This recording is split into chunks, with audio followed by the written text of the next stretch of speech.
నందికొట్కూరులో ఆందోళన నెలకొంది. దామగట్లకు చెందిన మహిళా రైతు లక్ష్మీదేవమ్మ కుటుంబ సభ్యులు తహసీల్దార్ కార్యాలయం ఎదుట నిరసన చేపట్టారు.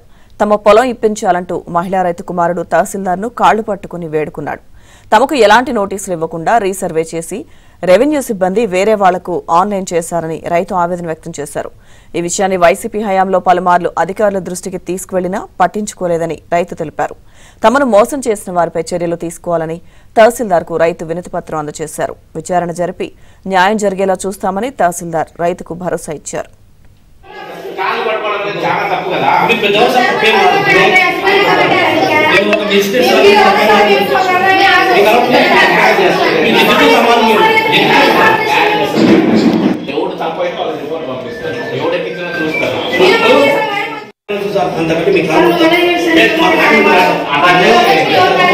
నిన్న ఎంత బాగా